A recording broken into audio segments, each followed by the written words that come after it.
ಹೊರಟು ಬಂದ ವಿಚಾರ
ಹಾಗೆಂದು ಈ ಸ್ತ್ರೀ ರಾಜ್ಯದಲ್ಲಿ ಪ್ರತಿಯೊಬ್ಬರು ಜಯಘೋಷವನ್ನು ಮಾಡುತ್ತಾ ಇದ್ದಾರೆ. ಮದನಾಕ್ಷಿಗೆ ಜಯವಾಗಲಿ ಎನ್ನುವುದಾಗಿ. ಹಾಗೆಂದು ಅವರ ಜಯಘೋಷವನ್ನು ಕೇಳುವಾಗ ಸಂತೋಷವೋ ಅಲ್ಲ ಅಹಂಕಾರವೋ ಯಾವತ್ತೂ ತಾಳುವುದಕ್ಕೆ ನಾವು ಸಾಧ್ಯವೇ ಇಲ್ಲ. ಒಂದೊಮ್ಮೆಗೆ ಸಂತೋಷ ಉಂಟು ನಮಗೆ ಯಾಕೆ, ನನ್ನಿಂದ ಎಲ್ಲವೂ ಇರುವಂತಹ ಅಹಂಕಾರ ನಮಗಿಲ್ಲ.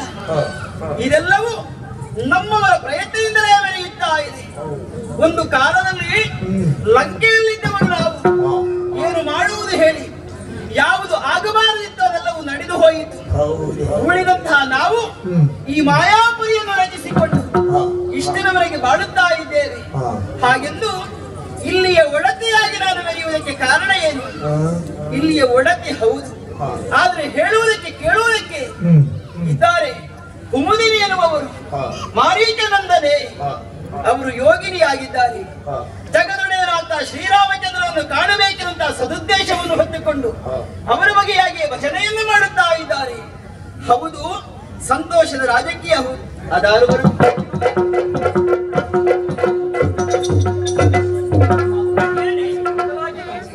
ಹೇಳು, ನಿಮ್ಮ ಅಪ್ಪಣೆಯಂತೆ ನಾನು ಕೆಲಸವನ್ನು ಮಾಡ್ತಾ ಇದ್ದವಳು. ಆದ್ರೆ ಬಂದ ಉದ್ದೇಶವೇನು ಹೇಳುವೆಯಲ್ಲ?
ಕೆಲಸವನ್ನು ಮಾಡ್ತಾ ಇದ್ದವಳು ನಾನು.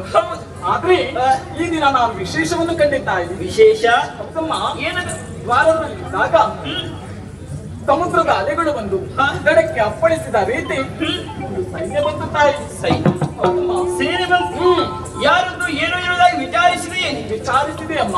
ಅಮ್ಮ ಮತ್ತೇನಲ್ಲ, ಮೊನ್ನೆ ತಾನೇ ನೀವು ದುರ್ಗವನ್ನು ಬಂಧಿಸಿದ್ದೀರಿ. ಶೌರ್ಯಕ್ಕೆ ಶರಣಾದಿ ಎಲ್ಲರೂ ಹೊಗಳ್ತಾ ಇದ್ದಾರೆ. ಆದರೆ ಬಂದ ಸೈನ್ಯಕ್ಕೂ ಕಟ್ಟಿದಂತಹ ದುರ್ಗಕ್ಕೂ ಬಹಳ ಸಂಬಂಧವಿದೆ. ಸಂಬಂಧ ಉಂಟಮ್ಮ. ಯಾವ ರೀತಿಯ ಸಂಬಂಧ? ಅಮ್ಮ, ದುರ್ಗವನ್ನು ಕಟ್ಟಿದಂತಹ ನೀವು ಬಂದಂತಹ ಹಿಡಿದಂತಹ ಮಾತಾದರೂ ಏನು ಆ ಸೈನ್ಯದವರು? ಏನು?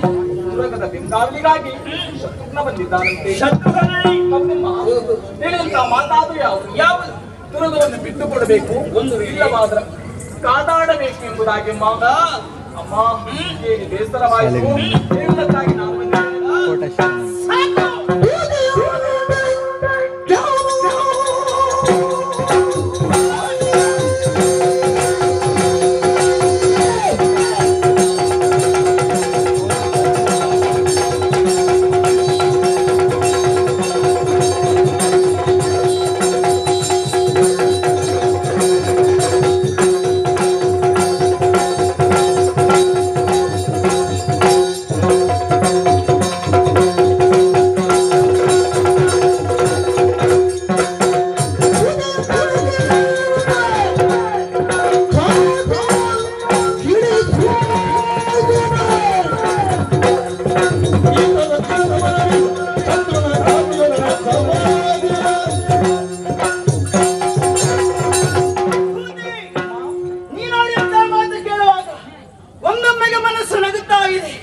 ಮತ್ತೊಮ್ಮೆ ಕೇಳುತ್ತಾ ಕಾರಣ ಯಾವ ನಿರೀಕ್ಷೆಯಲ್ಲಿದ್ದವರು ನಾವು ಶ್ರೀರಾಮಚಂದ್ರನನ್ನು ಕಾಣಬೇಕು, ಆತನ ದರ್ಶನವಾಗಬೇಕು, ಪರಮ ಪಾವನವಂತ ಮೂರ್ತಿಯನ್ನು ಕಂಡು ನಮ್ಮ ಜನ್ಮ ಪಾವನವಾಗಬೇಕೆನ್ನುವುದಾಗಿ ಆ ನಿರೀಕ್ಷೆಯಲ್ಲಿರುವಂತಹ ಸಂದರ್ಭದಲ್ಲಿ ಭಯವೊಂದು ಬಂತು.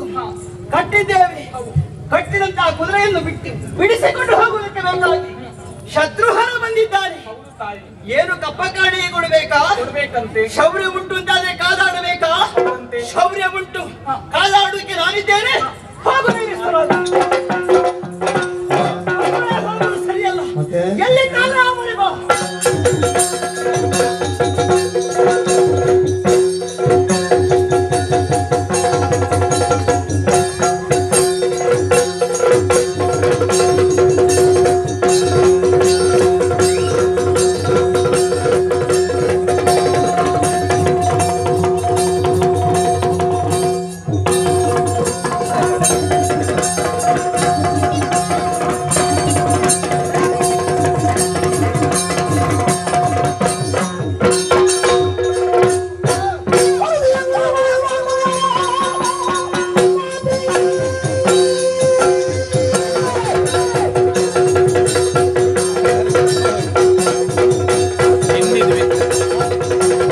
ಕಾಣದ